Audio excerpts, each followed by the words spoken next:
Krishna Hare Krishna Krishna Krishna Hare Hare Hare Rama Hare Rama Rama Rama Hare Hare Hare Krishna Krishna Krishna Hare Hare Hare Rama Rama Rama Rama Hare Hare Jaya Jaya Prabhupada Prabhupada Prabhupada Jaya Jaya Prabhupada Jaya Jaya Gurudev Gurudev Gurudev Jaya Jaya Gurudev Nitai Gaura Hari Bol Hari Bol Hari Bol Nitai Gaura Hari Bol और प्रमाण प्रभुपाद की जय।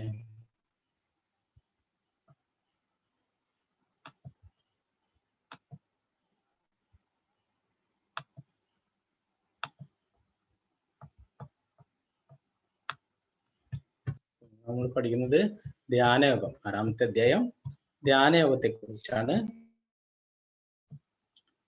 ഇന്നലെ കർമ്മയോഗം കൃഷ്ണാഭവത്തിൽ പഠിച്ചല്ലേ, എന്റെ തലേദിവസം കർമ്മയോഗത്തെ കുറിച്ച് പഠിച്ചല്ലേ, കർമ്മത്തിലൂടെ എങ്ങനെയാണ് ഭഗവാനുമായി ബന്ധിപ്പിക്കുന്നതിനെ കുറിച്ചല്ലേ. അപ്പൊ ഇവിടെ ഭഗവാൻ ഇനി ധ്യാനത്തിലൂടെ ഭഗവാനുമായിട്ട് എങ്ങനെയാണ് ബന്ധിപ്പിക്കുന്നതെന്ന് ഈ അധ്യായത്തിൽ ചർച്ച ചെയ്യുന്നു. ഹരേ കൃഷ്ണ മാതാജി, കാണാല്ലേ സ്ക്രീന്? ഹരേ കൃഷ്ണ പ്രഭുജി, കാണാം. ഹരേ കൃഷ്ണ. ഹരേ കൃഷ്ണ സൂര്യ മാതാജി. ഹരേ കൃഷ്ണ പ്രഭുജി. ഹരേ കൃഷ്ണ. വെൽക്കം. ഓം അജ്ഞാനതിമിരാന്ധസ്യ നനാഞ്ജനാശലാകയാ ചക്ഷുരുന്മീലിതം യേന തസ്മൈ ശ്രീ ഗുരുവേ നമഃ. ശ്രീ ചൈതന്യ മനോഭീഷ്ടം സ്ഥാപിതം യേന ഭൂതലേ സ്വയം രൂപകഥാ മഹ്യം ദദാതി സ്വപദാന്തികം.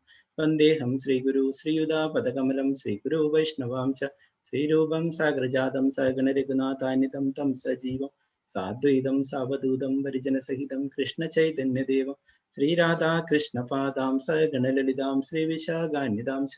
ഹേ കൃഷ്ണ കരുണാ സിന്ധു ദീനബന്ധു ജഗത്പദേ ഗോപേശ ഗോപികാ കാന്ത രാധാകാന്ത നമസ്തുതേ. തപ്ത കാഞ്ചന ഗൗരാംഗീ രാധേ വൃന്ദാവനേശ്വരി ഋഷഭാനുസുതേ ദേവി പ്രണമാമി ഹരിപ്രിയ. വംശകൽപതരൂപശ്ച കൃപാ സിന്ധുഭ്യേവ ച പതിതാനാം പാവനേഭ്യോ വൈഷ്ണവേഭ്യോ നമോ നമഃ. പഞ്ചതത്വാത്മകം കൃഷ്ണം ഭക്തരൂപ സ്വരൂപകം ഭക്താവതാരം ഭക്താഖ്യാം നമാമി ഭക്തശക്തിയും. നിത്യാനന്ദം മഹന്നൗമി സർവാനന്ദകരം പരം ഹരിനാമ പദം ദേവം അവധൂത ശിരോമണി. നമോ മഹാവദന്യായ കൃഷ്ണ പ്രേമ പ്രദായതേ കൃഷ്ണായ കൃഷ്ണ ചൈതന്യ നാമ്നേ കൃഷ്ണം. നമോ വിഷ്ണുപാദായ കൃഷ്ണപൃഷ്ഠായ ഭൂതലേ ശ്രീമതേ ഭക്തിവേദാന്ത സ്വാമിനി നാമിനെ നമസ്തേ സരസ്വതി ദേവി ഗൗരവാണി പ്രചാരണ നിർവിശേഷ ശൂന്യവാദി പാശ്ചാത്യദേശായ. ജയ ശ്രീ കൃഷ്ണ ചൈതന്യ പ്രഭു നിത്യാനന്ദ ശ്രീ അദ്വൈത ഗദാധര ശ്രീവാസാദി ഗൗരഭക്തവൃന്ദ. ഹരേ കൃഷ്ണ കൃഷ്ണ കൃഷ്ണ ഹരേ ഹരേ ഹരേ രാമ രാമ രാമ ഹരേ ഹരേ. ഗുരുവേ ഗൗരചന്ദ്രായ രാധികായ തദരേ കൃഷ്ണായ കൃഷ്ണഭക്തായ തദ്ഭക്തായ നമോ നമ. ശ്രീ പ്രഭുപാദ് കി ജയ. ഭഗവത്ഗീതയുടെ മഹാത്മ്യത്തെ കുറിച്ച് ഹരിഭക്തി വിലാസ് പറയുന്നു. ഭഗവത്ഗീതയുടെ ഒരു അധ്യായം പാരായണം ചെയ്യുന്ന ഒരു മർത്യന്റെ 32 തരത്തിലുള്ള അപരാധങ്ങളെയും ഭഗവാൻ കേശവനെ പൊറുക്കുന്നു. നമ്മൾ ഭഗവത്ഗീതയിലെ ഓരോരോ അധ്യായങ്ങളും എടുക്കുന്നതിനനുസരിച്ച് നമ്മൾ എല്ലാ ദിവസവും വായിക്കുക. ഹരേ കൃഷ്ണ. ശ്രീ ഭഗവാനുവാച അനാശ്രിത കർമ്മ ഫലം കാര്യം കർമ്മ കരോതിഹ സസന്യാസീ ച യോഗീ ച നിർന ചാക്രിയഃ.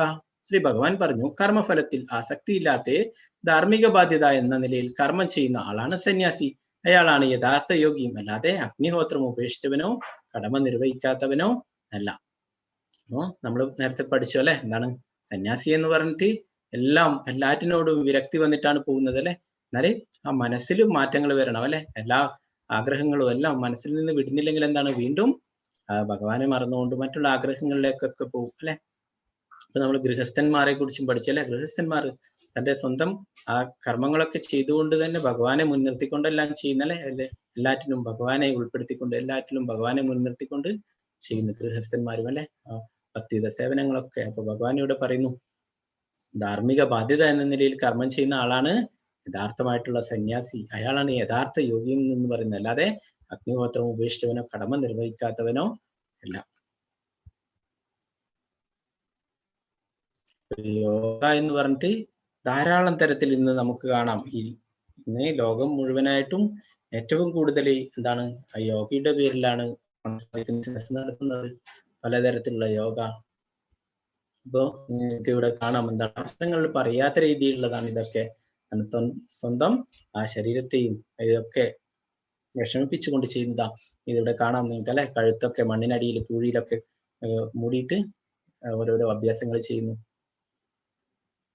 ഇതൊക്കെയാണോ യോഗ എന്ന് ചോദിക്കുന്നതാണ്. ഇവിടെ കാണാം ബീർ യോഗ, ബീർ കുടിച്ചിട്ടുള്ള ഗോട്ട് യോഗ, ആട്ടിനൊക്കെ പുറമെ കയറ്റി നിർത്തിയിട്ടുള്ള ഓഫീസ് യോഗ, ഓഫീസ് ചെയറിലൊക്കെ ഇരുന്നിട്ടുള്ള യോഗ, അങ്ങനെ പലതരത്തിലുള്ള യോഗ നടക്കുന്നു അല്ലെ. അപ്പോൾ യഥാർത്ഥത്തിൽ യോഗ എന്ന പദത്തിന്റെ അർത്ഥം എന്താണ്? ഭഗവാനുമായി ബന്ധിപ്പിക്കുന്നത്, കണക്ടിങ് ടു ഗോഡ്, ഭഗവാനുമായി ബന്ധിപ്പിക്കുന്നതാണ് യഥാർത്ഥമായിട്ട് യോഗ എന്ന് പറയുന്നത്. കർമ്മയോഗ, കർമ്മത്തിലൂടെ ഭഗവാനുമായി ബന്ധിപ്പിക്കുന്നു. ധ്യാനയോഗ, ധ്യാനത്തിലൂടെ ഭഗവാനുമായി ബന്ധിപ്പിക്കുന്നു. ഭക്തിയോഗ, ഭക്തിയിലൂടെ ഭഗവാനുമായി ബന്ധിപ്പിക്കുന്ന. ജ്ഞാനയോഗ, ജ്ഞാനത്തിലൂടെ ഭഗവാനുമായി ബന്ധിപ്പിക്കുന്നു. അങ്ങനെ ഭഗവാനുമായിട്ട് ബന്ധം സ്ഥാപിക്കുന്നതാണ് ആ യോഗ എന്ന് പറയുന്നത്. അതെ, ഇന്ന് കാണുന്ന പോലെ വെറും ഒരു ശാരീരിക വ്യായാമമായി മാത്രമല്ല യോഗ. ഇതിന്റെ ഉദ്ദേശം ഭഗവാനുമായി ബന്ധിപ്പിക്കുക എന്നുള്ളതാണ്. ഉദ്ധരേതാത്മനാത്മാനം ആത്മാനം അവസാദയത് ആത്മൈവാഹയാത്മനോ ബന്ധുരാത്മൈവാരിപുരാത്മന. മനുഷ്യൻ മനസ്സിന്റെ സഹായത്തോടെ സ്വയം ഉദ്ധരിക്കണം, അധപ്പതിക്കരുത്. ബദ്ധനായ ആത്മാവിനും തന്റെ മനസ്സത്രേ ബന്ധു, അത് തന്നെയാണ് ശത്രു. അപ്പോ ഇവിടെ എന്താണ് പറയുന്നത്? നമ്മുടെ ബന്ധുവും ശത്രുവും ഒക്കെ ആരാണ്? നമ്മുടെ മനസ്സാണ് അല്ലെ. ഇവിടെ പറയുന്നു നമ്മുടെ മനസ്സിനെ എന്താണ് മനുഷ്യൻ മനസ്സിന്റെ സഹായത്തോടെ സ്വയം ഉദ്ധരിക്കണം എന്ന് പറയുന്നു, അധപ്പതിക്കരുത് എന്ന് പറയുന്നു. ബദ്ധനായ ആത്മാവിന് മനസ്സാണ് ബന്ധു, അത് തന്നെയാണ് ശത്രു. അപ്പൊ നമ്മുടെ യഥാർത്ഥ ശത്രു ആരാണ്? നമ്മുടെ മനസ്സ് തന്നെയാണ് അല്ലെ. നമ്മുടെ മനസ്സിനെ എപ്പോഴും പോസിറ്റീവായിട്ട് വെക്കണം അല്ലെ. നെഗറ്റീവായിട്ട് കാര്യങ്ങളൊക്കെ ചിന്തിക്കുക, നെഗറ്റീവായിട്ടുള്ള ആൾക്കാരുമായിട്ടൊക്കെ കൂട്ടുകൂടുമ്പോൾ നമ്മുടെ മനസ്സ് നമ്മുടെ ശത്രുവായി മാറുന്നു അല്ലെ. നമ്മുടെ മനസ്സിനെ എപ്പോഴും എന്താണ് ബന്ധുവാക്കി, മിത്രമാക്കി വെക്കണം.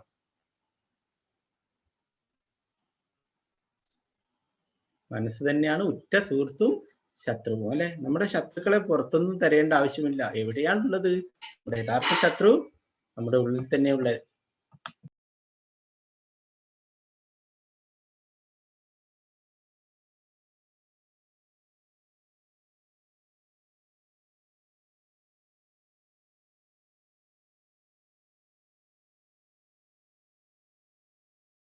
മനസ്സാണ് നമ്മുടെ ശത്രു, അത് തന്നെയാണ് നമ്മുടെ ബന്ധു അല്ലെ.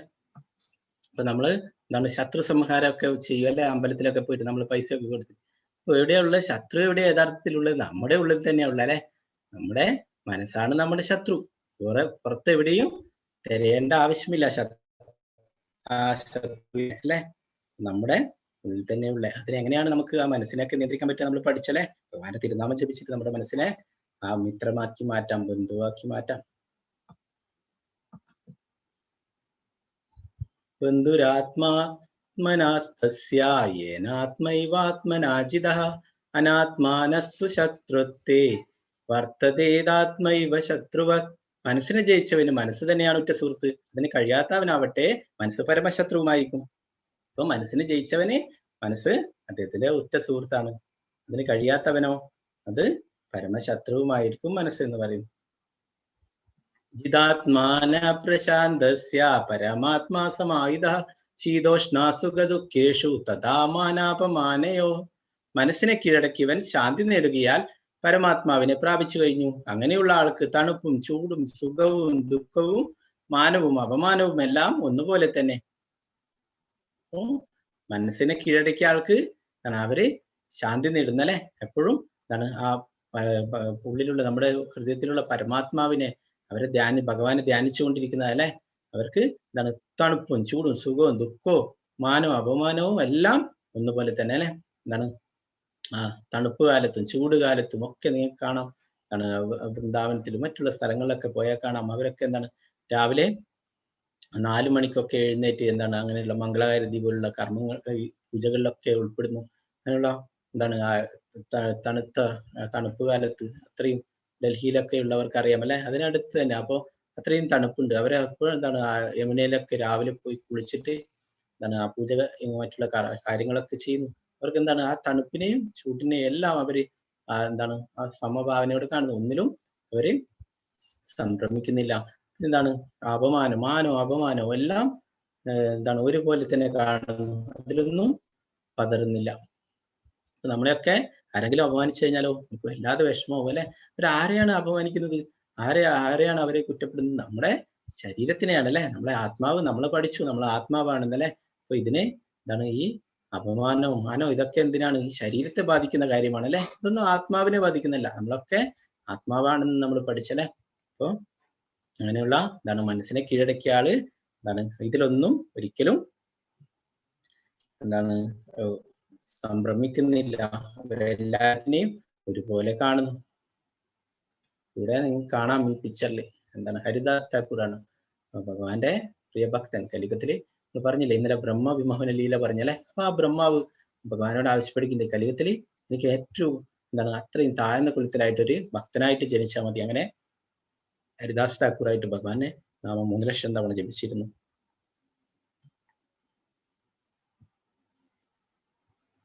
ജ്ഞാന വിജ്ഞാന തൃപ്താത്മാ കൂടസ്ഥോ വിജിതേന്ദ്രിയ യുക്ത ഇത്യുച്ഛതേ യോഗി സമലോഷ്ടാശ്മ കാഞ്ചന.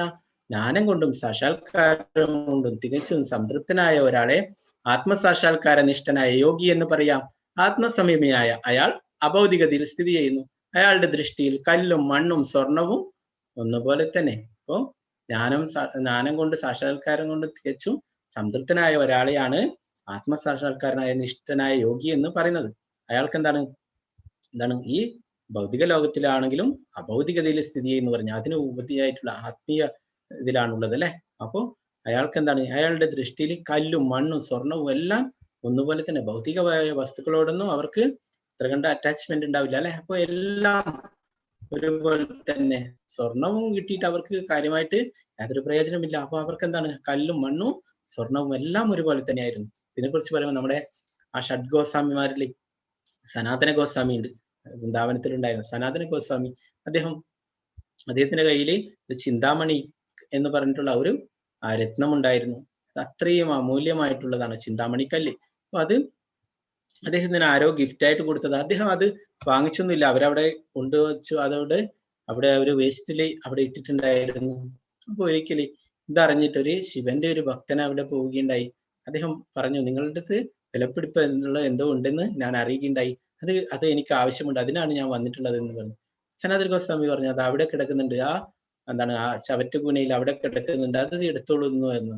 അപ്പൊ അങ്ങനെ അവിടുന്ന് അദ്ദേഹം അതെടുത്ത് നല്ല സന്തോഷമായി. അങ്ങനെ അദ്ദേഹം അതും എടുത്തിട്ട് പോകുമ്പോൾ അദ്ദേഹം ചിന്തിക്കാൻ തുടങ്ങി, ഇത്രയും അമൂല്യമായ വസ്തു അവിടെ വേസ്റ്റിൽ കളയണ്ടെങ്കിൽ അതിലും അമൂല്യമായിട്ടുള്ളത് എന്തോ അയാളുടെ കയ്യിലുണ്ട്, അല്ലാതെ ഇതൊരിക്കലും കളയില്ലല്ലോ.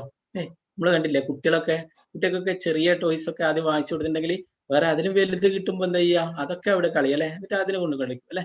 വലുത് അത് നമ്മൾ കുട്ടികളായിരിക്കുമ്പോ അങ്ങനെയാണല്ലേ, നമുക്ക് അതിൽ കുറച്ചുകൂടി വലിയ നല്ലത് കിട്ടുമ്പോൾ അതൊക്കെ കളയല്ലേ. അപ്പൊ അതുപോലെ തന്നെ അദ്ദേഹം ചിന്തിച്ചു, ഇദ്ദേഹത്തിന്റെ കയ്യിൽ വേറെ എന്തോ അമൂല്യമായ എന്തോ വസ്തുവുണ്ട്, അതുകൊണ്ടാണ് ഇത് ഇവിടെ കളഞ്ഞിരിക്കുന്നതെന്ന്. അങ്ങനെ അദ്ദേഹം വീണ്ടും തിരിച്ച് സനാതന ഗോസ്വാമിയുടെ അടുത്തേക്ക് തന്നെ പോവുകയുണ്ടായി. അങ്ങനെ സനാതന ഗോസ്വാമിയോട് ചോദിച്ചു, ഏറ്റവും അമൂല്യമുള്ളത് തന്നെയാണോ എനിക്ക് തന്നിട്ടുള്ളത്? ഇതിലും അമൂല്യമായത് എന്തോ താങ്കളുടെ കയ്യിലുണ്ട്, അതുകൊണ്ടാണല്ലോ താങ്കൾ ഇത് കളഞ്ഞിരിക്കുന്നത് എന്ന് പറഞ്ഞു. അദ്ദേഹം സനാതന ഗോസ്വാമി പറഞ്ഞു, എനിക്ക് അത്രയും അമൂല്യമായ വസ്തു വേണമെങ്കിൽ നീ എന്ത് ചെയ്യണം, ഇത് കൊണ്ടുപോയിട്ട് നീ യമുനയിൽ കളഞ്ഞിട്ട് അവിടെ പോയിട്ട് കുളിച്ചിട്ടൊക്കെ വരും എന്ന് പറഞ്ഞു. അങ്ങനെ അദ്ദേഹം ആ ചിന്താമണി കല്ല് കൊണ്ടുപോയിട്ട് യമുനയിൽ അവിടെ കളഞ്ഞിട്ട് സനാതന ഗോസ്വാമിയുടെ ഒക്കെ തിരിച്ചെത്തും. സനാതന ഗോസ്വാമി അദ്ദേഹത്തിന് പറഞ്ഞു കൊടുക്കും ഏറ്റവും അമൂല്യമായിട്ടുള്ള വസ്തു. എന്താണ് അമൂല്യമായിട്ടുള്ള വസ്തു? ആർക്കെങ്കിലും അറിയോ? ആർക്കറിയാം? കൈ ഉയർത്തിയാൽ മതി.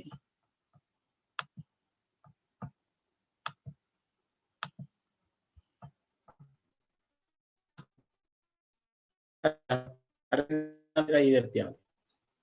ഏറ്റവും അമൂല്യമായിട്ടുള്ള വസ്തു ഇന്നലെയും കഴിഞ്ഞ ക്ലാസ്സിലൊക്കെ പ്രതിഭ മാതാജി പറഞ്ഞോളൂ. ഹരേ കൃഷ്ണ. എന്താണ് അമൂല്യമായിട്ടുള്ള വസ്തു? എന്താണ്? അൺമ്യൂട്ട് ചെയ്ത് പറഞ്ഞോളൂ. പറഞ്ഞോളൂ മാതാജി, അൺമ്യൂട്ട് ചെയ്ത് പറഞ്ഞോളൂ. ശ്രീകൃഷ്ണനാണ്, ശ്രീകൃഷ്ണന്റെ ഭക്തി. അതെ അതെ, ഭഗവാന്റെ തിരുനാമം. അതെ, ഭഗവാന്റെ തിരുനാമമാണ് ഏറ്റവും അമൂല്യമായിട്ടുള്ളത്. ഈ ലോകത്തിലെ വെച്ചിട്ട് ഏറ്റവും അമൂല്യമായിട്ടുള്ള വസ്തു ഭഗവാന്റെ തിരുനാമമാണ്. എന്താണത്? ഹരേ കൃഷ്ണ കൃഷ്ണ കൃഷ്ണ ഹരേ ഹരേ, ഹരേ രാമ രാമ രാമ ഹരേ ഹരേ എന്ന മഹാമന്ത്രമാണ് ഏറ്റവും അമൂല്യമായിട്ടുള്ളത്. അതെന്താണ്? അത് ഭഗവാൻ തന്നെയാണ് അല്ലെ? നമ്മൾ പഠിച്ചു. കലികാലേ നാമരൂപേ കൃഷ്ണ അവർ. കലിയുഗത്തില് ഭഗവാൻ നാമത്തിന്റെ രൂപത്തിൽ അവതരിച്ചിട്ടുണ്ട്. ചൈതന്യ മഹാപ്രഭു, കൃഷ്ണൻ തന്നെ ചൈതന്യ മഹാപ്രഭുവായിട്ട് വന്നിട്ട് പറയുന്നു, നാംനാമകാരി ബഹുദ നിജ സർവശക്തി തത്രാർപ്പിത നിയമിത സ്മരണേന കാല. എന്റെ എല്ലാ ശക്തിയും ഞാൻ ഉൾക്കൊള്ളിച്ചിരിക്കുന്നത് കലിയുഗത്തില് എന്റെ തിരുനാമത്തിലാണ്. അത് ജപിക്കാനായിട്ട് യാതൊരു നിബന്ധനയില്ലെന്ന് കൃഷ്ണൻ തന്നെ ചൈതന്യ മഹാപ്രഭുവായിട്ട് വന്നിട്ട് പറയുന്നു. കൃഷ്ണൻ ഇങ്ങനെ നമുക്ക് ഭഗവത്ഗീതയിലുള്ള കുറെ ഉപദേശങ്ങളൊക്കെ തന്നല്ലേ, എന്നാൽ ആർക്കും അത് പ്രാക്ടിക്കലായിട്ട് ആരും ചെയ്യുന്ന കാണുന്നില്ല.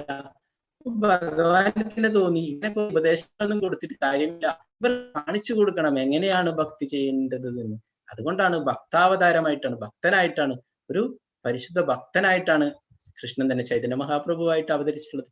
ചൈതന്യ മഹാപ്രഭു നമുക്ക് ഉപദേശങ്ങൾ വരുന്നു. ആ ശിഷ്യാഷ്ടകം എന്ന 8 ശ്ലോകങ്ങളിലൂടെ നമുക്ക് പറഞ്ഞു തരുന്നു ഭഗവാന്റെ തിരുനാമത്തിന്റെ മഹാത്മ്യത്തെ കുറിച്ചും ഭക്തിത സേവനങ്ങൾ ചെയ്യുന്നതിനെ കുറിച്ചൊക്കെ നമുക്ക് ഉപദേശങ്ങൾ തരുന്നു. നമുക്ക് കാണിച്ചു തന്നു, പ്രാക്ടിക്കലായിട്ട് കാണിച്ചു തരാൻ വേണ്ടിയിട്ടാണ് കൃഷ്ണൻ തന്നെ ചൈതന്യ മഹാപ്രഭുവായിട്ട് വന്നിട്ടുള്ളത്. ആ ചൈതന്യ മഹാപ്രഭു പറയുന്നു, എന്റെ എല്ലാ ശക്തിയും ആ തിരുനാമത്തിലാണ് ഉൾക്കൊള്ളിച്ചിട്ടുള്ളത്. അത് ജപിക്കാനായിട്ട് യാതൊരു നിബന്ധനയില്ല അല്ലെ. നമ്മൾ കഴിക്കുന്ന ഭക്ഷണമോ നമ്മുടെ ജീവിത രീതിയോ ഒന്നും മാറ്റേണ്ട. എന്താണ്? നമ്മൾ നാമം ജപിച്ചുകൊണ്ടിരിക്കുമ്പോൾ ആ നാമപ്രഭു നമ്മളെ സ്വയം മാറ്റും. നമ്മൾ ആത്മാർത്ഥമായിട്ട് ആഗ്രഹിക്കുകയാണെങ്കിൽ നമ്മൾ ക്രമേണ അതിൽ നിന്നൊക്കെ മാറി വരും. അപ്പൊ നമ്മൾ ആദ്യം എന്താ വേണ്ടു? നമ്മൾ ഏതവസ്ഥയിലായാലും നാമം ജപിക്കുക, നമ്മള് ശുദ്ധിയാവും. എന്താണ് അതന്നെ ചൈതന്യ മഹാപ്രഭു പറയുന്നു, ചേതോദർപ്പണമാർജനം ഭവമഹ ദാവാഗ്നി നിർവാപണം ശ്രേയ കൈരവ ചന്ദ്രികാ വിതരണം വിദ്യാവധൂ ജീവനം ആനന്ദാംബുധിവർദ്ധനം പ്രതിപദം പൂർണ്ണാമൃതാസ്വാദനം സർവാത്മാസ്നവനം പരം വിജയതേ ശ്രീകൃഷ്ണ സങ്കീർത്തനം. പരം വിജയതേ ശ്രീകൃഷ്ണ സങ്കീർത്തനം. ചൈതന്യ മഹാപ്രഭു കൃഷ്ണൻ തന്നെ തുടങ്ങി വെച്ചിട്ടുള്ളതാണ് ഈ ശ്രീകൃഷ്ണ സങ്കീർത്തന പ്രസ്ഥാനം. അപ്പൊ അത് എപ്പോഴും വിജയിക്കട്ടെ എന്ന് ഭഗവാൻ തന്നെ ആശംസിക്കുന്നു. അപ്പോൾ ഇതാണ് ചേതോദർപ്പണം. നമ്മുടെ ആ ഹൃദയത്തിലുള്ള ആ മാലിന്യങ്ങളൊക്കെ ഇല്ലാതാക്കാൻ വേണ്ടിയിട്ട് ഭഗവാന്റെ തിരുനാമത്തിന് കഴിയും. ഒരു കണ്ണാടിയിൽ പൊടി പിടിച്ചു കഴിഞ്ഞാൽ അത് നമ്മൾ തുടച്ചു കഴിഞ്ഞാല് നമ്മുടെ മുഖം കാണല്ലേ. അതുപോലെ തന്നെ നമ്മുടെ ആ ഹൃദയത്തിലുള്ള മാലിന്യങ്ങളൊക്കെ ഇല്ലാതാവുമ്പം അവിടെ എന്താണ്? ഭഗവാൻ തന്നെ വന്നിട്ട് അവിടെ ഇരിക്കുന്നു അല്ലെ. നമ്മൾ പഠിക്കുവേനി, നമ്മുടെ ഈ ശരീരം എന്ന് പറയുന്ന ഒരു ക്ഷേത്രമാണ്. എന്തുകൊണ്ടാണ്? ഭഗവാൻ നമ്മുടെ ഹൃദയത്തിൽ ഇരിക്കുന്നു. അതുകൊണ്ട് നമ്മുടെ ശരീരം തന്നെ ഒരു ക്ഷേത്രമാണ്. ഇതൊക്കെ നമ്മൾ ഇനി അടുത്ത് വരുന്ന അധ്യായങ്ങളൊക്കെ പഠിക്കുന്നുണ്ട്. അപ്പൊ ഏറ്റവും അമൂല്യമായ വസ്തുവാണ് ഭഗവാന്റെ തിരുനാമം അല്ലെ.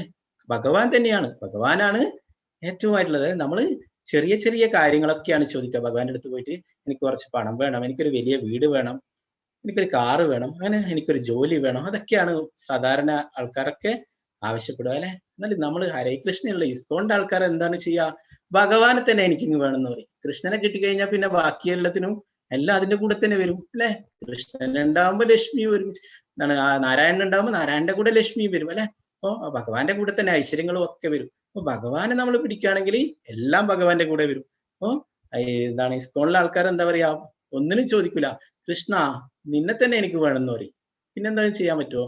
നമ്മൾ ഓരോന്നിനും ചോദിച്ചിട്ട് എന്താ, നമുക്കൊരു കാറ് കിട്ടിയിട്ട് പിന്നെ കുറച്ച് കഴിയുമ്പോൾ വിചാരിക്കും നമുക്ക് അതിലും വലിയൊരു കാറ് വേണമെന്ന് വിചാരിക്കും അല്ലെ. നമുക്ക് കുറച്ച് പണത്തിന് വെച്ചിട്ട് ആ പണം തീരുമ്പോൾ നമ്മൾ വീണ്ടും പണം ചോദിക്കും അല്ലെ. നമുക്ക് കൃഷ്ണനെ തന്നെ ഇങ്ങനെ കിട്ടിയാലോ, എല്ലാം ഭഗവാന്റെ കൂടെ തന്നെ വരും അല്ലെ. വേറൊന്നും ആവശ്യമില്ല. അപ്പൊ ഭഗവാൻ എന്താണ് വന്നു കഴിഞ്ഞാല് എല്ലാമായി നമ്മുടെ കൂടെ. ഭഗവാൻ തന്നെ പറയുന്നുണ്ട്, ഇനി നമ്മൾ പഠിക്കും, അനന്യശിന്റെ എന്തോ മാമേജുന പരിപാസത തേഷ നിത്യാഭിയുക്താനം യോഗക്ഷേമം മഹാമ്യം. എന്നെ എപ്പോഴും ഓർത്തുകൊണ്ട് എന്നെ നാമം ജപിച്ചിരിക്കുന്നവർക്ക് വേണ്ടുന്നതെല്ലാം ഞാൻ നൽകും, അവർക്കുള്ളതെല്ലാം നിലനിർത്തും, അവർക്ക് വേണ്ടുന്നതെല്ലാം നൽകും എന്ന് ഭഗവാൻ പറയുന്നു. അപ്പോ നമ്മള് എന്താണ് ഭഗവാന്റെ തിരുനാമം അല്ലെ, അത് ഭഗവാൻ തന്നെയാണ്. അതാണ് ഏറ്റവും അമൂല്യമായിട്ടുള്ള വസ്തു. അപ്പൊ അങ്ങനെ ആ ഭക്തന് എന്താണ് ഭഗവാന്റെ തിരുനാമത്തിന്റെ മഹാത്മ്യത്തെ കുറിച്ചൊക്കെ പറഞ്ഞു കൊടുത്ത അദ്ദേഹം ഭഗവാന്റെ പരിശുദ്ധ ഭക്തനാവുകയുണ്ടായി. പിന്നീട് കൃഷ്ണാബോധത്തിന്റെ ശാസ്ത്രമാണ് ഭഗവത്ഗീത. ലൗകിക പാണ്ഡിത്യം കൊണ്ട് ആർക്കും കൃഷ്ണാബോധ മുദിക്കില്ല. അതിന് വിശുദ്ധ പ്രജ്ഞനായ ഒരാളുമായി സഹവസിക്കാനുള്ള ഭാഗ്യം ഉണ്ടാവണം. കൃഷ്ണന്റെ കരുണ മൂലം ജ്ഞാനത്തെ സാക്ഷാത്കരിച്ച ആളാണ് കൃഷ്ണാബോധമാർന്ന ഭക്തൻ. ശുദ്ധ ഭക്തിപൂർവമായ സേവനത്താൽ സംതൃപ്തനാണ് അയാൾ. ജ്ഞാന സാക്ഷാത്കാരം ഒരാളെ പൂർണ്ണതയിലെത്തിക്കുന്നു. ഇവിടെ എന്താ പറയുന്നത്? കൃഷ്ണാബോധത്തിന്റെ ശാസ്ത്രമാണ് ഭഗവത്ഗീത അല്ലെ. നമ്മൾ കൃഷ്ണാബോധത്തെ കുറിച്ചിട്ട് പഠിക്കാൻ വേണ്ടിയിട്ട് എന്താണ്, ആ ഭഗവത്ഗീത പഠിച്ചു കഴിഞ്ഞാൽ എല്ലാം അറിയാം ഭഗവാനെ കുറിച്ചിട്ട് അല്ലെ. ആദ്യമായിട്ട് നമ്മൾ പഠിക്കുന്നത് ഭഗവത്ഗീതയാണെന്ന് പറയും. പിന്നെ എന്താണ് ഇത് ഭഗവാൻ പറഞ്ഞിട്ടുള്ളത് അല്ലെ, ഭഗവാന്റെ തിരുമുഖത്ത് നിന്ന് പറഞ്ഞിട്ടുള്ളതാണ്. പിന്നെ ഭഗവാനെ കുറിച്ചും ഭഗവാന്റെ ഭക്തന്മാരെ കുറിച്ചും പറഞ്ഞിട്ടുള്ളതാണ് ശ്രീമദ് ഭാഗവതം. അത് നമ്മൾ പിന്നെ അടുത്ത പടിയായിട്ട് പഠിക്കും. അങ്ങനെ നമുക്ക് ഭഗവാനെ കുറിച്ചും ഭഗവാന്റെ പ്രിയ ഭക്തന്മാരെ കുറിച്ചൊക്കെ മനസ്സിലാക്കാൻ സാധിക്കും അല്ലെ. ആദ്യത്തെ പടി നമ്മൾ ഇത് ഈ ഭഗവത്ഗീതയാണ്. ഭഗവത്ഗീതയിൽ എല്ലാം ഉണ്ടെന്ന് പറയുന്നത് അല്ലെ, നമ്മൾ ഫസ്റ്റ് പഠിച്ചു ഭഗവത്ഗീത അല്ലെ, ഗീതോപനിഷത്ത് എല്ലാ ശാസ്ത്രങ്ങളുടെയും സത്താണ്, സാരമാണെന്ന് ശങ്കരാചാര്യർ തന്നെ പറഞ്ഞിട്ടുണ്ടായിരുന്നു അല്ലെ. ഈ കലിയുഗത്തിലെ ഏകം ശാസ്ത്രം ദേവകീ പുത്രീത, ഒരേ ഒരു ശാസ്ത്രം മാത്രമേ നമ്മൾ പഠിക്കണ്ടേന്ന് പറഞ്ഞിട്ടുണ്ടല്ലേ. അപ്പൊ അതിലെല്ലാം അടങ്ങിയിട്ടുണ്ട്. അപ്പോ അതിനെന്താ പറയുന്നത്, നമ്മൾ പഠിച്ചല്ല, ഒരു ഗുരുവിനെ നമുക്ക് ആവശ്യമുണ്ടെന്ന് പറഞ്ഞിട്ടുണ്ടെങ്കിൽ അല്ലെ, ഒരു ശുദ്ധ ഭക്തൻ, ശ്രീല പ്രഭുപാദരെ പോലുള്ള ഒരു ശുദ്ധ ഭക്തൻ. പ്രഭുപാദർ പറയുന്നു, ഞാൻ എന്റെ പുസ്തകങ്ങളിലൂടെ എപ്പോഴും നിങ്ങളുടെ കൂടെയുണ്ട് എന്ന് പറയുന്നു. പ്രഭുപാദരുടെ പുസ്തകങ്ങൾ വായിക്കുമ്പോൾ പ്രഭുപാദുമായിട്ട് അസോസിയേറ്റ് ചെയ്യുന്ന പ്രഭുപാദർ പറഞ്ഞിട്ടുണ്ടായിരുന്നു, ഇതൊന്നും എന്റെ വാക്കുകളല്ല, എന്റെ വരികളല്ല എന്ന് പറഞ്ഞിട്ടുണ്ടായിരുന്നു. ഇതൊക്കെ എന്താണ് വൃന്ദാവനത്തിലുള്ള രൂപഗോസ്വാമി അങ്ങനെയുള്ള ആചാര്യന്മാരൊക്കെ പ്രഭുപാദർക്ക് പറഞ്ഞു കൊടുത്തിട്ടുണ്ടായിരുന്നതാണ്. പ്രഭുപാദർ അങ്ങനെ എഴുതിയിട്ടുള്ളതാണ് ഇതൊക്കെ. നമുക്കൊക്കെ ചിന്തിക്കാൻ കഴിയില്ല. എന്താണ് 70 വയസ്സ് 69 വയസ്സുള്ള നമ്മുടെ വീട്ടിലുള്ള മുത്തശ്ശനൊക്കെ അങ്ങനെയുള്ള പ്രായമുള്ള ആളാണെങ്കിൽ നമ്മൾ എന്ത് ചെയ്യാ, അവരെ ഒന്നും പുറത്തന്നെ വിടില്ല അല്ലെ, നിങ്ങൾ അവിടെ അനങ്ങാതിരുന്നോ, അവിടെ ഇരുത്തില്ല എന്ന് പറയും അല്ലെ. അപ്പൊ അങ്ങനെയുള്ള അവസ്ഥയിലാണ് പ്രഭുപാദർ അമേരിക്കയിലൊക്കെ പോയിട്ട് ഈ കൃഷ്ണാബോധം ഒക്കെ പ്രചരിപ്പിച്ചത് അല്ലെ. അപ്പൊ ഭഗവാന്റെ പൂർണ്ണ കാരുണ്യമുള്ളത് തന്നെ ഭഗവാൻ നിയോഗിച്ചതാണ് ഈ ധർമ്മം ലോകം മുഴുവൻ എത്തിക്കാൻ വേണ്ടിയിട്ട്. അപ്പൊ അങ്ങനെയുള്ള ശുദ്ധ ഭക്തനെ കൂടെ, ശുദ്ധഭക്തന്റെ അസോസിയേഷൻ കൊണ്ട് നമുക്കൊക്കെ ആ ഭഗവാനെ കുറിച്ചുള്ള ജ്ഞാനം ലഭിക്കുന്നു. നമുക്കറിയാം എന്താണ് നമ്മുടെ ഭാഗവതത്തിലൊക്കെ ധാരാളം ഭക്തന്മാർക്ക് ഒരു ശുദ്ധ ഭക്തൻ നാരദമുനിയിലൂടെ ധാരാളം പേർക്ക് ഭഗവാനെ ലഭിച്ചിട്ടുണ്ടായിരുന്നു. എന്താണ് ആ ഭക്തപ്രഹ്ലാദന് കുട്ടിക്കാലത്ത് അമ്മയുടെ ഗർഭത്തിൽ വെച്ച് തന്നെ നാരദമുനിയിൽ നിന്ന് കുറെ ഉപദേശങ്ങൾ ലഭിക്കേണ്ട, അമ്മക്ക് കൊടുത്ത ഉപദേശങ്ങളൊക്കെ ഗർഭത്തിൽ നിന്ന് ആ ഭക്തപ്രഹ്ലാദൻ കേൾക്കുകയുണ്ടായി. പിന്നെ ധ്രുവ മഹാരാജാവിന് ആ നാരദമുനിയുമായിട്ടുള്ള അസോസിയേഷൻ കൊണ്ടാണ് ഭഗവാനെ കുറിച്ചും മനസ്സിലാക്കാനും അങ്ങനെ തപസ് ചെയ്യാനും ഭഗവാന് കാരുണ്യം നേടാൻ, അനുഗ്രഹങ്ങൾ നേടാനൊക്കെ സാധിച്ചത്.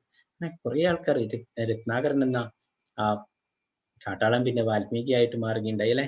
അപ്പോ അങ്ങനെ കുറെ മൃഗാരി എന്ന അസുരൻ പകുതി മൃഗങ്ങളെയൊക്കെ കൊന്നിട്ട് സന്തോഷിച്ചതായിരുന്നു മൃഗാരി. അങ്ങനെയുള്ള ആ അസുരൻ, അങ്ങനെയുള്ള വേട്ടക്കാരൻ, അത് നാരദമുനിയുടെ ഉപദേശങ്ങൾ കേട്ടിട്ട് ആ ശുദ്ധഭക്തനായി മാറുകയുണ്ട്. അങ്ങനെ അനേകം ഭക്തന്മാര് നാരദമുനിയിലൂടെ ഭഗവാനെ ലഭിക്കുന്നുണ്ട്. അങ്ങനെയുള്ള ശുദ്ധ ഭക്തന്മാരിലൂടെ നമുക്കും ഭഗവാനെ ലഭിക്കുന്നു അല്ലെ. സാധുസംഘ സർവശാസ്ത്ര ഹോയി ലവ മാത്ര സാധുസംഘ സർവസിദ്ധി ഹോയി. നമ്മളൊരു അങ്ങനെയുള്ള പരിശുദ്ധ ഭക്തന്മാർ സാധുക്കളുമായിട്ടുള്ള ഒരു ചെറിയൊരു സെക്കൻഡിന്റെ അത്രയും നിമിഷ നേരത്തുള്ള ഒരു ലവ എന്ന് പറയുന്നത് ഒരു എത്രയോ 10 സെക്കൻഡ് 11 സെക്കൻഡ് അങ്ങനെ വരും. അത്രയും ചെറിയ ആ ഒരു സമയത്തെ അസോസിയേഷൻ കൊണ്ട് തന്നെ നമുക്ക് എല്ലാം അവരെ ഒന്ന് കണ്ടാൽ തന്നെ നമുക്ക് എല്ലാ കാരുണ്യം കിട്ടുന്നു. അവരുടെ എല്ലാം നമുക്ക് അവരിൽ നിന്ന് കുറെ പഠിക്കാൻ സാധിക്കുന്നു.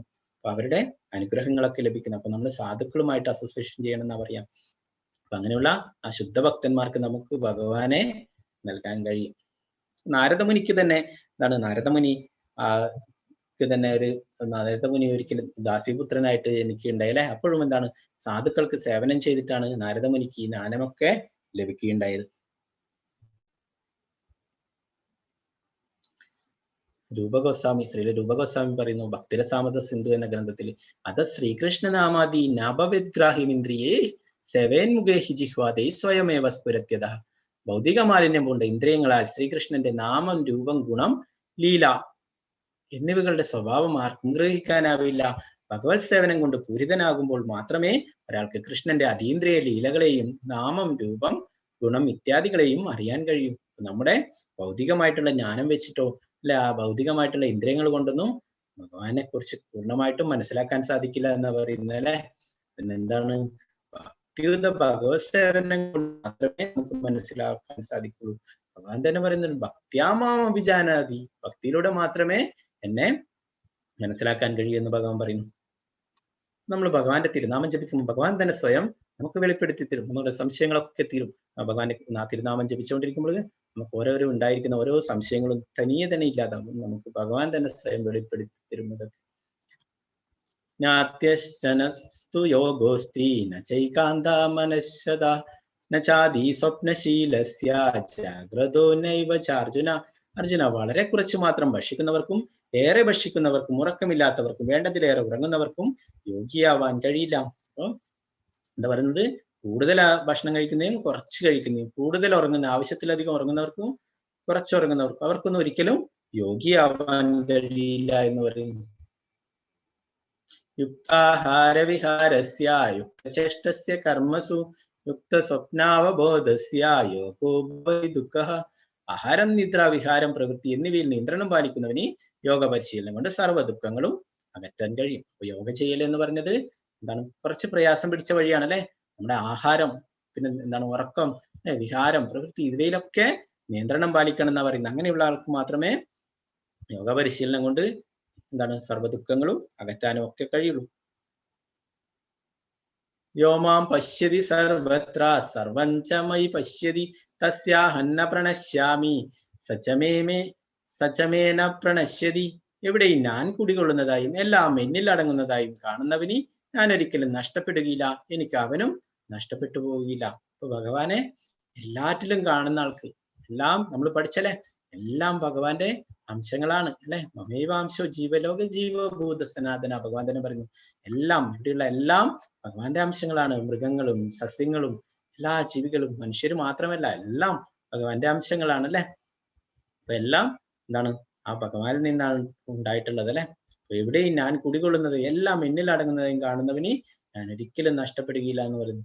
അപ്പൊ എനിക്ക് അവനും നഷ്ടപ്പെട്ടു പോകില്ല. ഭഗവാൻ തന്നെ ഭഗവാനെ ഓർക്കാൻ കുറെ കാര്യങ്ങളൊക്കെ പറഞ്ഞിട്ടുണ്ട്. ജലത്തിന്റെ രസം ഭഗവാനാണെന്ന് പറഞ്ഞു, സൂര്യചന്ദ്രന്മാരുടെ പ്രകാശം നമ്മളെപ്പോഴും വെള്ളം കുടിക്കുന്നതാണ് അല്ലെ. വെള്ളം കുടിക്കുമ്പോൾ എന്താണ്, വെള്ളത്തിന്റെ രസം അത് ഭഗവാനാണെന്ന് പറയുന്നത്. സൂര്യൻ ചന്ദ്രന്മാരെ നമ്മളെപ്പോഴും കാണുന്നല്ലേ, അത് എന്താണ്, അതിന്റെ പ്രകാശം ഭഗവാനാണെന്ന് പറയുന്നത്. അങ്ങനെ എല്ലാറ്റിലും നമുക്ക് ഭഗവാനെ കാണാൻ സാധിക്കും. ഭഗവാൻ ഇനി വിഭൂതി യോഗത്തിലൊക്കെ കുറെ കാര്യങ്ങൾ പറഞ്ഞിട്ടുണ്ട്. അപ്പൊ ഇവിടെ കാണാം നരസിംഹ ഭഗവാൻ അല്ലെ. നരസിംഹ ഭഗവാന്റെ പ്രിയ ഭക്തനാണ് ഭക്തപ്രഹ്ലാദൻ. ആ ഭക്തപ്രഹ്ലാദൻ എല്ലാവരുടെയും ഭഗവാനെ കാണാൻ സാധിച്ചു. നമുക്കറിയാം എന്താണ്, ആ ഹിരണ്യകശിപു എന്താണ് ഭഗവാനെ എന്താണ് ആ ഭഗവാന്റെ നാമം ജപിക്കുന്നതിന് എന്താണ് അതിന് തടസ്സമുണ്ടാക്കുകയാണ് ചെയ്തത് അല്ലെ. ഭഗവാന്റെ തിരുനാമം ജപിക്കാൻ പാടില്ല എന്ന് പറഞ്ഞിട്ട് അതിൽ നിന്നും തടയുകയുണ്ടായി. അത് ഉപേക്ഷിച്ചില്ലെങ്കിൽ നിന്നെ വധിക്കുമെന്ന് പറഞ്ഞിട്ട് പലതരത്തിലും വധിക്കാൻ ശ്രമിക്കുകയുണ്ടായി അല്ലെ. തിളച്ച എണ്ണയിലിട്ടു, പിന്നെന്താണ് വിഷസർപ്പങ്ങളെ കൊണ്ട് കൊത്തിച്ചു, പിന്നെന്താണ് മതയാനെ കൊണ്ട് ചവിട്ടിച്ചു, പർവ്വതത്തിന്റെ മുകളിൽ നിന്ന് ചാടി അമ്മയെ കൊണ്ട് വിഷം കൊടുപ്പിച്ചു, പിന്നെന്താണ് ആ ഹോളികയുടെ മടിയിലിരുത്തി അല്ലെ. വയ്യ ഹോളിക കത്തിച്ചാമ്പലായി. ഇതാണ് നമ്മൾ ഹോളിയായിട്ട് ആഘോഷിക്കുന്നത്. ഹോളികക്ക് ആ ഒരു വരം കിട്ടിയിരുന്നു, തീയില് നശിക്കില്ലെന്ന്. ആ ഒരു കവറിങ് ഉണ്ടായിരുന്നു. എന്നാൽ ഭക്തപ്രഹ്ലാദനെ എടുത്തിട്ട് മടിയിൽ വെച്ചപ്പോൾ ആ ഹോളിയുടെ കവറിങ് ആ ഭക്തപ്രഹ്ലാദനെ പ്രൊട്ടക്ട് ചെയ്തു, സംരക്ഷിച്ചു. അങ്ങനെ ഹോളിക കത്തിച്ചാമ്പലായി. അതാണ് നമ്മൾ ഹോളിയായിട്ട് ആഘോഷിക്കുന്നത്. അപ്പൊ ആ ഭഗവാന്റെ പ്രിയ ഭക്തനെയും ഒന്നും സംഭവിച്ചില്ല അല്ലെ. അപ്പോ എന്താണ്, അതാണ് ഭഗവാനിൽ പൂർണ്ണ വിശ്വാസം ഉണ്ടായിരുന്നു. അപ്പൊ ആ ഹിരണ്യകശിപു ചോദിച്ചു, നിന്റെ നാരായണൻ എവിടെയുണ്ടെന്ന് ചോദിച്ചപ്പോൾ എല്ലാറ്റിലും ഉണ്ടെന്ന് പറഞ്ഞു. എല്ലാം തൂണിലും തുരുമ്പിലും എല്ലാറ്റിലും നാരായണൻ ഉണ്ടെന്ന് പറഞ്ഞു. അപ്പോ എന്താണ് ആ ഹിരണ്യകശിപിനോട് പറഞ്ഞു, അച്ഛന് ഈ എല്ലാ ശക്തിയും എല്ലാം തരുന്നത് ആ ഭഗവാൻ തന്നെയാണ്, ഭഗവാൻ ഉണ്ട് നിങ്ങളുടെ ഹൃദയത്തിൽ എന്നൊക്കെ പറഞ്ഞിട്ട് ഉപദേശങ്ങൾ നൽകിയിട്ടുണ്ടായി. അപ്പോ അങ്ങനെയുള്ള എന്താണ് ഹിരണ്യകശിപിലോ യാതൊരു മാറ്റമുണ്ടല്ലോ. ഹിരണ്യകശിപു എന്താണ് ആ ഭഗവാനെ തന്റെ സഹോദരനായ ഹിരണ്യാക്ഷനെ വധിച്ചുകൊണ്ട് ശത്രുവായിട്ടാണ് കണ്ടിട്ടുള്ളത്. ആ എന്താണ് ആ ഭഗവാനെ നശിപ്പിക്കാനായിട്ടാണ് കഠിന തപസ്സൊക്കെ ചെയ്തിട്ട് കുറെ വരങ്ങളൊക്കെ നേടിയത് അല്ലെ. അപ്പൊ ചോദിച്ചു ഭക്തപ്രഹ്ലാദനോട്, നിന്റെ നാരായണൻ ഈ തൂണിലുണ്ടോ എന്ന് ചോദിച്ചു. ഭക്തപ്രഹ്ലാദന് പൂർണ്ണ വിശ്വാസം ഉണ്ടായിരുന്നു, എല്ലാറ്റിലും ഭഗവാൻ ഉണ്ടെന്ന്. അപ്പൊ പറഞ്ഞു, എന്റെ ഭഗവാൻ ഈ തൂണിലും ഉണ്ടെന്ന് പറയുകയുണ്ടായി. അപ്പൊ അങ്ങനെ എന്താണ് ആ തൂണ് അടിച്ച് തകർക്കാൻ ശ്രമിക്കുമ്പോൾ തന്നെ അതിൽ നിന്ന് നരസിംഹ ഭഗവാൻ പുറത്തേക്ക് വരികയുണ്ടായി അല്ലെ. അങ്ങനെ എന്താണ് ഉഗ്ര നരസിംഹമൂർത്തിയായിട്ട് അല്ലെ. അങ്ങനെ എന്താണ് ഹിരണ്യകശിപുവിന്റെ കുറെ വരങ്ങളങ്ങ് നേടിയെങ്കിലും ഭഗവാൻ തന്നെ തന്റെ എന്താണ് മടിയിലിരുത്തി കൈവിരലിലെ നഖങ്ങൾ കൊണ്ട് എന്താണ് ആയുധങ്ങളൊന്നും എടുത്തില്ല. ആ കയ്യിലെ വിരലിലെ നഖങ്ങൾ കൊണ്ടാണ് ആ ഹിരണ്യകശിപുവിന്റെ മാറിടം പിളർന്നിട്ട് എന്താണ് അദ്ദേഹത്തെ നിഗ്രഹിച്ചത്. ഭഗവാന് യാതൊരു ആയുധവും വേണ്ടി വന്നില്ല. ഇതിനെ കുറിച്ച് ജയദേവഗോസ്വാമി പാടുന്നു, തവ കരകമല വരേനക മൽബുധ ശൃംഗ ദളിത ഹിരണ്യകശിപു തനുഭൃംഗ കേശവധൃത നരഹരി രൂപ ജയ ജഗദീശ ഹരേ ജയ ജഗദീശ ഹരേ ജയ ജഗദീശ ഹരേ.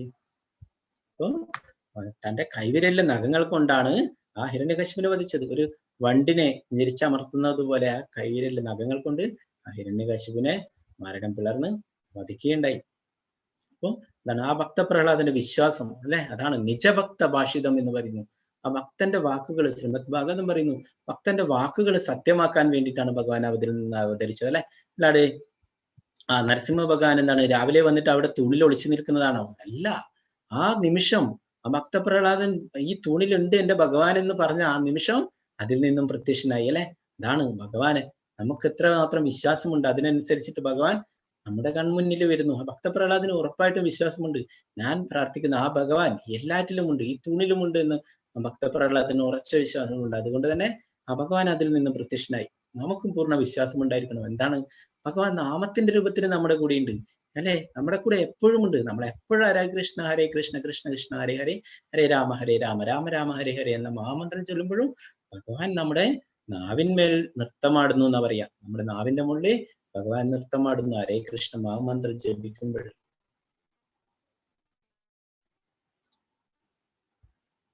കൃഷ്ണാബോധം ഉദിച്ച വ്യക്തി ഭഗവാനെ എവിടെയും ദർശിക്കുന്നു, എല്ലാം കൃഷ്ണനിൽ അധിവസിക്കുന്നു എന്ന് കാണുന്നു. അങ്ങനെയുള്ള ഒരു വ്യക്തി ഭൗതിക പ്രകൃതിയിലെ ആവിഷ്കാരങ്ങളെല്ലാം കൃഷ്ണശക്തിയുടേതാണെന്ന് മനസ്സിലാക്കുന്നു. അതിനാൽ അവ ഓരോന്ന് കാണുമ്പോഴും അയാൾ കൃഷ്ണനെ കുറിച്ച് ബോധവാനാണ്. കൃഷ്ണനെ കൂടാതെ ഒന്നിനും നിലനിൽക്കാനാവില്ല. കൃഷ്ണനാണ് എല്ലാറ്റിന്റെയും നാഥൻ. ഇതാണ് കൃഷ്ണാബോധത്തിന്റെ മൗലികമായ സിദ്ധാന്തം. എന്ത് കാണുമ്പോഴും നമ്മൾ എന്താണ് ആഗ്രഹിക്കേണ്ടത്, മനസ്സിലാക്കേണ്ടത്?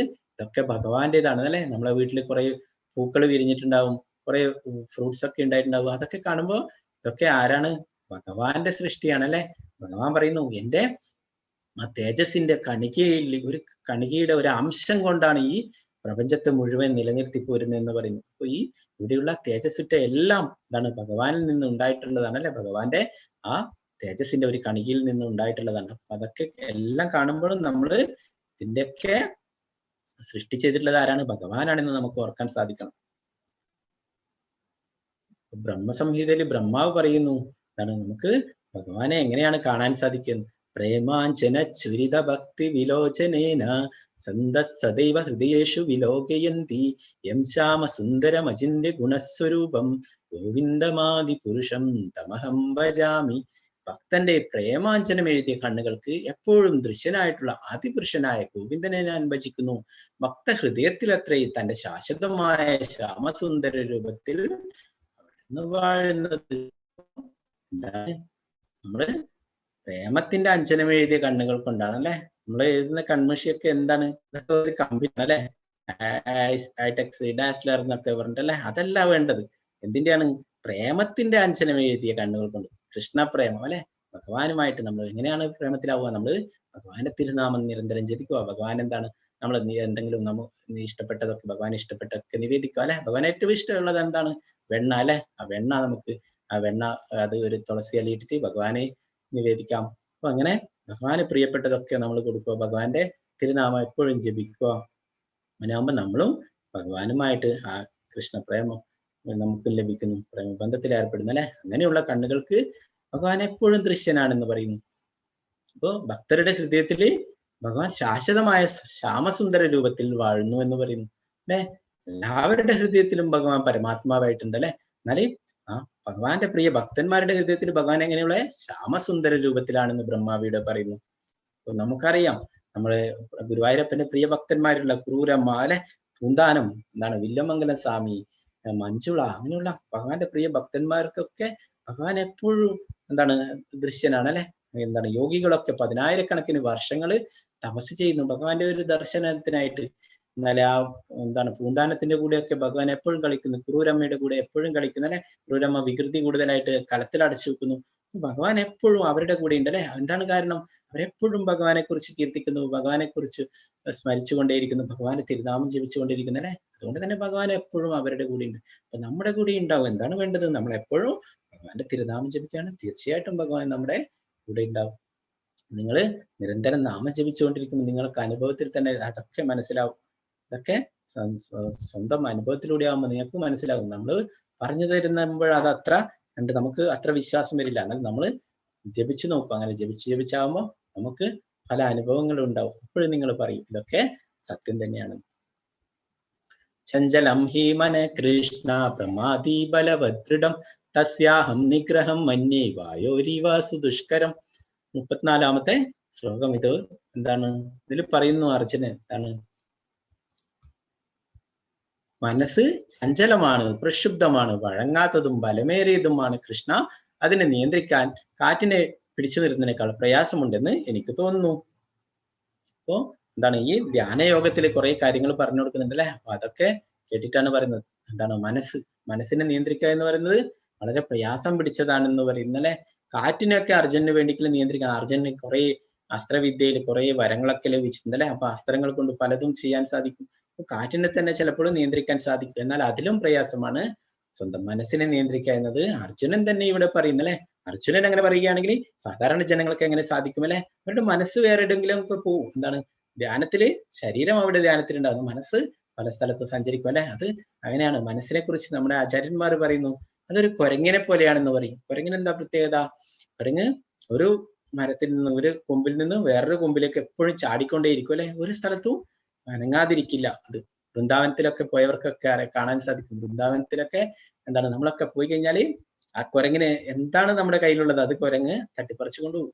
മൊബൈൽ ഫോൺ ആവട്ടെ, വേറെ എന്തെങ്കിലും നമ്മള് ഫ്രൂട്ട്സാ എന്തെങ്കിലും വാങ്ങിച്ച് കയ്യിൽ എന്തെങ്കിലും പൊതി ഉണ്ടാവും അല്ലെ, ബാഗ് ഉണ്ടോ, അല്ല പേഴ്സ് ഉണ്ടോ, എന്തുണ്ടെങ്കിലും നമ്മുടെ കണ്ണട ഒക്കെ എടുത്തു കൊണ്ടുപോകും കുരങ്ങ്. എന്നിട്ട് എന്താ ചെയ്യാ? ഒന്ന് കടിച്ചു നോക്കും. ഇത് എങ്ങനെയുണ്ട്, ഇത് കഴിക്കേണ്ടതാണ്. അവർ കുരങ്ങിന്റെ ബോധം എന്താണ്? എല്ലാം ഭക്ഷണമാണെന്നാണ്, എല്ലാം കഴിക്കാൻ പറ്റുന്നതാണെന്ന ബോധത്തിലാണ്.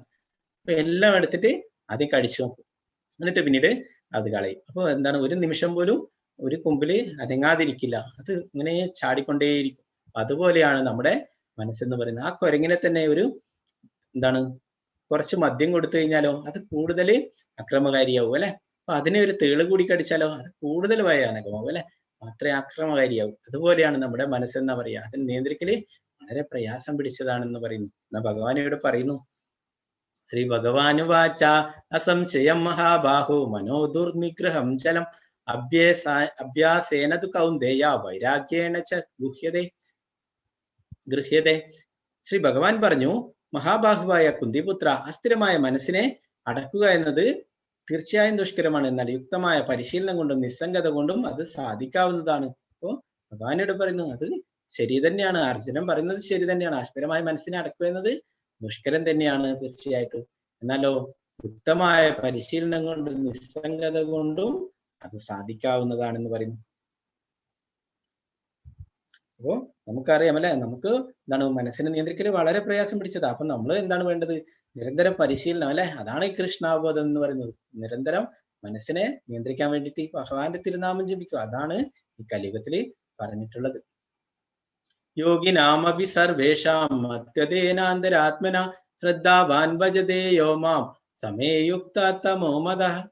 പൂർണ്ണ വിശ്വാസത്തോടെ എപ്പോഴും എന്നിൽ തന്നെ നിലകൊള്ളുകയും എന്നെ തന്നെ ധ്യാനിച്ചുകൊണ്ട് പ്രേമപൂർവ്വം എന്റെ ദിവ്യസേവനത്തിൽ ഏർപ്പെട്ടുകൊണ്ടിരിക്കുകയും ചെയ്യുന്നവനാണ് എല്ലാ യോഗികളിലും വെച്ചിട്ട് അത്യുത്തമ യോഗിയും എന്നോട് ദൃഢമായി യോഗത്തിൽ ബന്ധപ്പെട്ടിരിക്കുന്നവനും. ഇതാണ് എന്റെ അഭിപ്രായം. ഭഗവാൻ ഇവിടെ പറയുന്നു എപ്പോഴും ഭഗവാനിൽ പൂർണ്ണ വിശ്വാസത്തോടെ എപ്പോഴും ഭഗവാനെ ധ്യാനിച്ചുകൊണ്ടിരിക്കുന്നവരല്ലേ, അവരാണ്. പിന്നെന്താണ്? ഭഗവാന്റെ ഭക്തിയുടെ സേവനത്തിൽ ഏർപ്പെട്ടിരിക്കുന്നവര്. അങ്ങനെയുള്ളവരാണ് എല്ലാ യോഗികളിലും വെച്ചിട്ട് അത്യുത്തമ യോഗി എന്ന് പറയുന്നു. എന്നോട് ഭഗവാനുമായിട്ട് ദൃഢമായ യോഗത്തിൽ ബന്ധപ്പെട്ടിരിക്കുന്നവനും എന്ന് ഭഗവാൻ ഇവിടെ പറയുന്നു അല്ലെ. അപ്പോ ഏറ്റവും വലിയ യോഗി ആരാണ്? ഒരു ഭക്തനാണ് അല്ലെ. എല്ലാ യോഗികളിലും വെച്ചിട്ട് അത്യുത്തമനായിട്ടുള്ള യോഗി ഭഗവാന്റെ പ്രിയ ഭക്തനാണ്. എന്താണ് അവർ ചെയ്യുന്നത്? അവർ ചെയ്യുന്നത് ഭക്തിയോഗമാണ് അല്ലെ. ഭഗവാൻ തന്നെ ഇനി പറയുന്നുണ്ട് എല്ലാ യോഗങ്ങളിലും വെച്ചിട്ട് എന്താണ് ഭക്തിയോഗമാണ് ഏറ്റവും പ്രധാനപ്പെട്ടത്. അതാണ് ചെയ്യുന്നത് ഭക്തൻ അല്ലെ. ഭക്തിയുത സേവനങ്ങൾ 9 തരത്തിലുള്ള ഭക്തിയുത സേവനങ്ങളുണ്ട്. ശ്രവണം, കീർത്തനം, വിഷ്ണു സ്മരണം, പാദസേവനം, അർച്ചനം, വന്ദനം, ദാസ്യം, സാഖ്യം, ആത്മനിവേദനം. ഇങ്ങനെ 9 തരത്തിലുള്ള ഭക്തിയുത സേവനങ്ങളുണ്ട്. നമുക്കത് പടിപടിയായിട്ട് ചെയ്യാം. നമ്മൾ ഭഗവാന്റെ തിരുനാമം ജപിക്കുമ്പോൾ എന്തൊക്കെയാവും? ഭഗവാന്റെ തിരുനാമം നമ്മൾ കേൾക്കാൻ മാത്രം ജപിക്കുകയാണെങ്കിൽ എന്താണ്? നമ്മൾ ശ്രവണമായി, കീർത്തനമായി. പിന്നെന്താണ്? ഭഗവാന്റെ ഫോട്ടോയുടെ മുന്നിലോ വിഗ്രഹത്തിന്റെ മുന്നിലോ ഒക്കെ ഇരുന്ന് ജപിക്കുകയാണെങ്കിൽ ഭഗവാനെ നമുക്ക് ഓർക്കാനും സാധിക്കും അല്ലെ. അപ്പോ എന്താണ്? സ്മരണമായി, ഭഗവാനെ കുറിച്ച് ഓർക്കലുമായി നമ്മൾ തന്നെ ജപിക്കുന്നത് നമ്മൾ കേൾക്കും. ഹരേ കൃഷ്ണ കൃഷ്ണ കൃഷ്ണ ഹരേ ഹരേ, ഹരേ രാമ രാമ ഹരേ ഹരേ എന്ന് ഭഗവാന്റെ തിരുനാമം ജപിച്ചിട്ട് അത് നമ്മൾ കേൾക്കുക. അപ്പോഴെന്താണ് നമ്മുടെ ശ്രദ്ധ വേറെ എവിടെയും പോവില്ല. ഓരോ മന്ത്രങ്ങൾ ജപിക്കുമ്പോഴും അത് നമ്മൾ കേൾക്കാൻ ശ്രമിക്കുക. എന്നാൽ എന്തായി നമ്മുടെ മനസ്സ് വേറെ എവിടെയും പോവില്ല. അപ്പൊ അങ്ങനെ ആകുമ്പോൾ ശ്രവണമായി, കീർത്തനമായി, പിന്നെ ഭഗവാനെ ഓർക്കുകയും ചെയ്യുകയാണെങ്കിൽ സ്മരണമായി അല്ലെ. അങ്ങനെ നമുക്ക് പടിപടിയായിട്ട് എല്ലാം ചെയ്യാൻ പറ്റും ഭക്തിയുത സേവനങ്ങളൊക്കെ. അപ്പോ ഏറ്റവും പ്രധാനപ്പെട്ടിട്ടുള്ളത് എന്താണ് ഭക്തിയോഗമാണ് അല്ലെ. അപ്പൊ നമ്മൾ പഠിച്ചിട്ടുണ്ടായിരുന്നു അല്ലെ, ആദ്യത്തെ 6 അധ്യായങ്ങള് കർമ്മയോഗത്തെ കുറിച്ചൊക്കെ പറഞ്ഞു കൊടുക്കുന്നു. പിന്നീടായിട്ടുള്ള 7 മുതൽ 12 വരെയുള്ള അധ്യായത്തിലാണ് ഭക്തിയോഗം വളരെ പ്രധാനപ്പെട്ടത് അല്ലെ, മധ്യത്തിലുള്ളത്. പിന്നീട് 13 മുതൽ 18 വരെ ജ്ഞാനയോഗം അല്ലെ. അപ്പൊ ഇനി നമ്മള് നാളെ മുതലേയും ഭക്തിയോഗം തുടങ്ങിയാണ്. അപ്പൊ ഭഗവാനിവിടെ പറഞ്ഞു വെക്കുകയാണ് എന്താണ് എല്ലാ യോഗികളിലും വെച്ചിട്ട് അത്യുത്തമ യോഗി എന്താണ് ഭക്തിയോഗി, ഭഗവാന്റെ പ്രിയ ഭക്തനാണെന്ന് പറഞ്ഞല്ലേ ഭക്തിയുത സേവനങ്ങൾ ചെയ്യുന്നത്.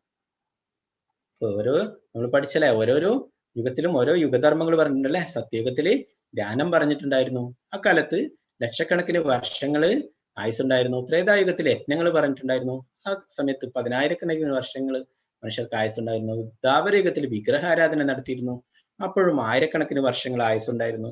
എന്നാൽ കലിയുഗത്തിൽ എന്താണ് അത്രയും ദൈർഘ്യം കുറവാണ്, ആയുർദൈർഘ്യം കുറവാണ് അല്ലെ. പണ്ടൊക്കെ 100, 120 പ്രായമുണ്ടായിരുന്നു, നമ്മുടെ മുത്തശ്ശിമാരൊക്കെ ഉണ്ടായിരുന്നു. നമ്മൾ അങ്ങനെയുള്ള പ്രായമുള്ളവരൊക്കെ കണ്ടിട്ടുണ്ടാവും അല്ലെ. ഇന്ന് എത്രയാണ് 60, 70 അല്ലെ. അതിങ്ങനെ കുറഞ്ഞേ വരുത്താം. ഇപ്പൊ ഈ രോഗകാലത്ത്, കൊറോണ കാലത്തൊക്കെ ഇത് കുറഞ്ഞു വരുന്നതാണ് അല്ലെ.